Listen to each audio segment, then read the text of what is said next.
което е... Нашата мисия е да облегчим живота на хората, които се грижат с възрастни в ежедневието си, чрез приложение, което използва изкуствен интелект. Сега, проблемите на нашите клиенти са емоционално напрягане на близките, които се грижат за възрастните, социална изолация и самота на възрастните, което е един много разрастващ се проблем, и рискове от обезличване и пропускане на лечението. Да. Нашето решение на това е емпатичният AI, ELA, който осигурява 24-часова грижа и медицинска сигурност, както и истинска компания чрез силата на изкуствен интелект. Защо сега в 2026 година трябва да се развие този проект? Броят на пълногледачите намалява и това е шанс този проект да се развие.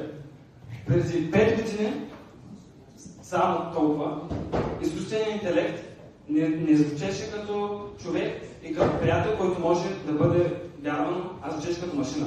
Сега, както и сега, възрастните не се страхуват технологиите и вече свикват с тях. Потенциала на пазара.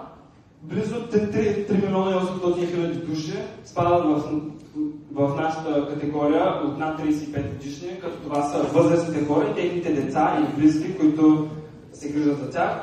След това имаме около 1 милион и 500 хиляди души, които отговарят на по-специфичен наш профил. И ние ще се целим между 120 хиляди и 150 хиляди души от целевия профил. Конкуренцията в България, нашата конкуренция е Telecare на A1, като те на сравнително подобен начин, само че с гривна, напомнят за вземането на лекарства, хидратация и такива неща, но ние се различаваме от тях с това, че имаме функцията за компаньона и самата ELA. Също така имаме и непряка конкуренция, което са приложения като Lifestyle 360 и My Location на iPhone. Продукт. Аватарът на ELA не е просто декорация, а интерфейс, който е проектиран да преодолее дигиталната бариера, както и да пази здравето на възрастните. Използваме гласов и визуален интерфейс, като използваме Whisper и Eleven Labs, съответно за приемане на аудиото и за генериране на спича.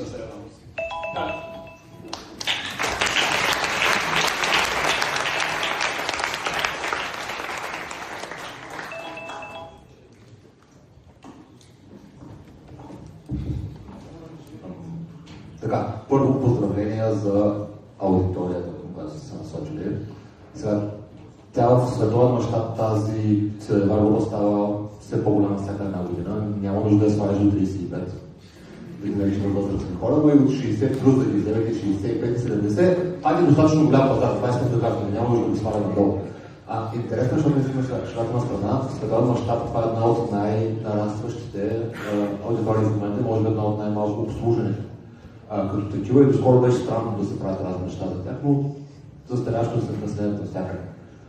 Много интересно това. Сега дали това е финалната форма или не отделя въпрос, но ако помислите в посока как това, освен чисто дигиталната си форма, след сравнително скоро време ще може да манифестира в някаква физическа форма, т.е. да може да отметне неща, които един аспект в момента прави с присъствието си, тук има страшно много потенциал. Ние сме обмислили такива неща, обаче просто всъщност мисля, че не ги включихме в следващите слайдове, обаче просто не стигнахме до включването им в презентацията и за това, за възрастта. Казвам се, не за мен, аз съм очевидно колегите тук нещо напред. Да, просто над 30. Не се почувствах... Политики е под 30. Да, аз съм по-нататък. Така, само защото ще свърши времето. По-нататък се казва, че от 35 до 55 това е за децата на възрастните хора и близките, които се грижат за тях, а не за че спадат на възрастните хора. Супер. Просто не се